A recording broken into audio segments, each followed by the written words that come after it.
If you've ever tried to get your finances in order, chances are you've failed a lot. But the truth is, it's not your fault. Americans say they need a salary of $233,000 a year to feel financially comfortable.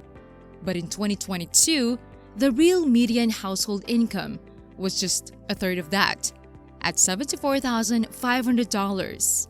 While the median income continues to fall, average household spending increases, reaching $72,977 in 2022. But first, to understand who or what is at fault and how much money Americans actually need, we need to understand where our money is going. Hey there, finance enthusiasts! Welcome to Master Wealth. Today, we're diving deep into the intricate world of American finances. But before we start unpacking the complexities, make sure to hit that like button, subscribe to our channel for more insightful content, and don't forget to engage with us in the comments below.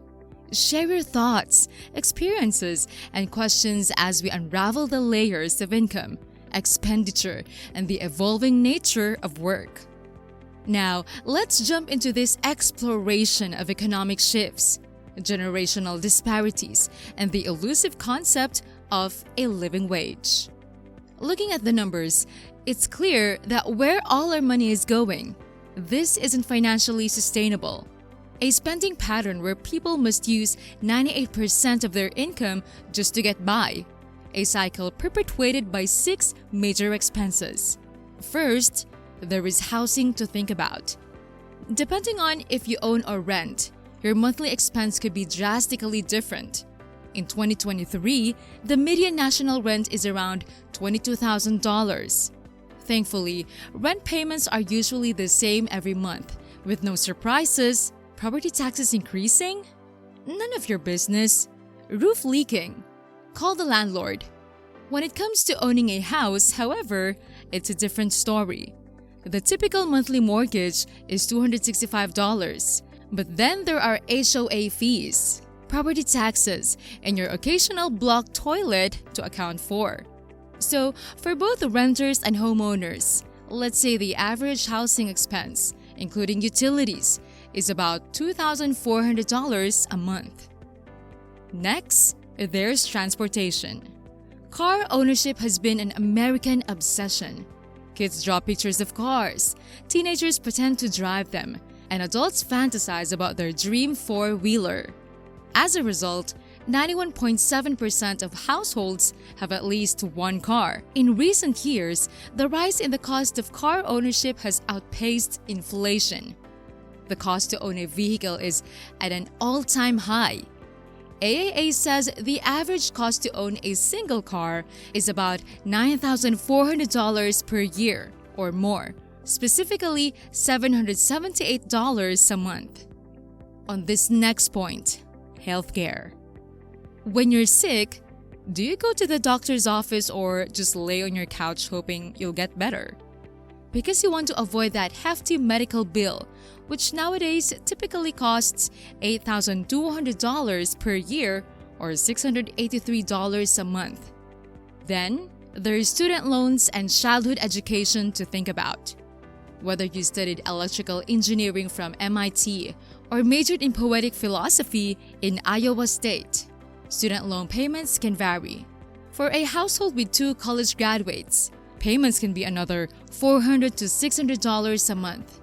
Then there are education expenses for kids, after-school activities, tutoring programs, computers for public school. It costs roughly $62,900 from kindergarten to 12th grade, about $12,500 a year or $1,000 a month. Next, there are credit card bills, which are about $430 per month, and then another $300 for miscellaneous expenses, dress clothes for work, an occasional movie night, and a Mr. Magic lamp to pet when you're feeling down. As a result, 61% of Americans don't have enough savings to cover a $1,000 emergency. Like when your car breaks down, you stub your toe too hard, or when you lose your job, which, let's face it, is more likely now than ever. But how and when did our financial situation get so bad? If you want to easily and quickly save more money, get my free savings goal calculator and savings checklist, link below. Historically, the US has been a symbol of financial prosperity. The idea was if you worked hard and saved, you'd be financially okay. But it's not so easy anymore. In recent years, the gap between rising costs and income growth has been growing larger. As a result, 62% of Americans are living paycheck to paycheck. The weird thing is, income has been growing for decades. Now, chances are you're probably earning more than your parents did, even when adjusted for inflation, which sounds great. But when you begin to ask yourself a few questions, a different narrative emerges. Why am I struggling to pay for college when my parents manage on minimum wage? Why can't I afford a tiny apartment when they owned a house at 25? In economics, they call this purchasing power. Basically, it's how much you can buy with a defined amount of money. Take this $100 bill, for example. In 5 years, although this will still be a $100 bill, how much you can actually buy with it will be less. Today, for $100, I can maybe get a cup of coffee from Blue Bottle and a quarter pounder of cheese from McDonald's. Joke. In 3 years, for $100, I might only be able to get a cup of coffee from Dunkin' Donuts. Joke. In the 1970s, the minimum wage was about $2.30. The median price of a US house was $32,000. 2 high school kids could get married on graduation day, start working, and own a house in less than 4 years. Today, unless you're making over $18 an hour, you're poorer than a minimum wage worker from the 1970s adjusted for inflation. Although paychecks are substantially bigger than 40 years ago, the reality is a real average income, meaning income that has been adjusted for inflation has barely budged since 1978. The problem is, Americans are now more productive and work harder than at any other time in history. Naturally, this rise of labor productivity results in an increase in company revenue. In a perfect market, this would lead to a proportional increase in labor income. And for a period of time, this was true until we got to the 1980s.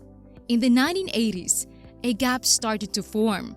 Productivity continued to increase with technological advances, fax machines, floppy disks, pagers, but growth in wage and compensation started to slow down. So, where is all this new and extra revenue going to? Here's a hint. In the 1970s, a CEO earned 20 times more than their typical worker. Today, a CEO makes 399 times more. While paychecks have been growing over time for millennials and Gen Z, wealth has been decreasing. Today, millennials hold 41% less wealth than a similarly aged adult in 1989. And it's all because of this one thing. Economists use the cost of living index to more accurately gauge our financial situation. Basically, the cost of living index shows how many days a typical worker would need to work in a given year to earn enough income to cover the major expenses for a family of 4: food, healthcare, transportation, and education. In 1985, the average major expense for a family of 4 was around $11,322. The typical male worker needed to work about 30 weeks to cover this cost. But in 2018, the average major living expense is now $54,441, and a typical male worker has to work 53 weeks to cover this cost. In case you didn't know, there were only 52 weeks in a year, unless you live in an alternative universe. The reality is, the typical worker is not even living paycheck to paycheck anymore. They're actually doing worse. But is it an income or spending issue? Older generations like baby boomers love to say these financial issues aren't because of income. Rather, It's because we're spending too much on unnecessary things. $20 toast, $7 coffees, and an annual Netflix subscription. But is any of that actually true? A 2021 research study revealed how different generations spend their money, and the data is pretty shocking. When it comes to which generation spends the most money, Generation X, those born between 1965 to 1980, takes first place with an average annual spending of $83,500. In second place, millennials with an average spending of $69,600. And then in third place, baby boomers with $62,000. At the surface level, this looks like the baby boomers are right. Millennials are spending more money. But when we break down the actual spending percentages by expense category, a completely different story emerges. Across the board, the biggest expense for every generation is housing, accounting for more than 30% of total annual spending. Similarly, the second biggest expense is transportation, cars, Ubers, and public buses. But where it starts to get interesting is the third biggest expense. For boomers, their third biggest expense is food, and then healthcare. For millennials and Gen X, their biggest expense is personal insurance and pension, then food. So, based on the data, younger generations clearly spend less of their income on food than baby boomers, which dispels the avocado toast and $7 coffee trope. But what about Netflix subscriptions? Surely, millennials are spending all their money going out, partying, drinking, and watching movies, right? The data shows that all generations spend more than 4% of their total expenditures on entertainment. However, both baby boomers and Gen X devote a higher percentage of their income to this category than millennials. If the affordability crisis is not because of unnecessary spending, then what is the actual amount of money that Americans need? What does feeling financially secure actually look like? Let's just say it's complicated. In 2023, a research study found that, on average, you need $68,419 after taxes to live comfortably across the 25 largest metro areas: San Francisco, Boston, New York. Which I thought was weird because that's less than the current median household income of $74,500. And we already determined that this number isn't financially sustainable. So what's going on? Why is there such a big disconnect? Professor Amy Glassmere and her colleagues might know a thing or two about this. Her research into wages started when the US was coming out of a recession. She witnessed countless people lose their jobs and financially struggle. In response, she created the MIT Living Wage Calculator. Its objective was clear: to help people determine the living wage they needed to earn to support themselves and their family based on where they live. Naturally, a family in New York City would need to earn more money than a family from Kansas. Over time, MIT's Living Wage Calculator became the gold standard. It's ranked on the first page of Google, used by policymakers and researchers alike. Even major companies like IKEA and Patagonia use it to determine how much to pay their workers based on where they live. Which sounds great, but this is actually the crux of the problem. A research study found that you need $68,419 to live comfortably. That's less than the current median household income of $74,500. There are three major issues with MIT's calculator that no one is talking about, and I only found out after digging into the technical details of how it works.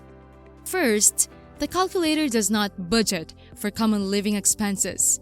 No prepared meals, no restaurants, no vacations, no holidays, or any money to cover anything unexpected.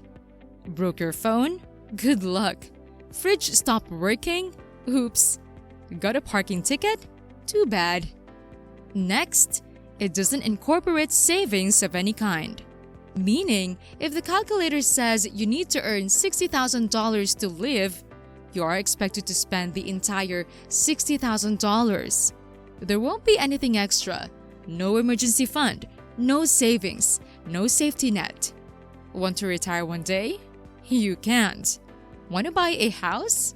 Sorry.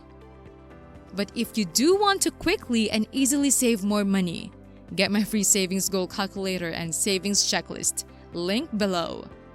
Next, the living wage calculation is only a tiny step up from poverty.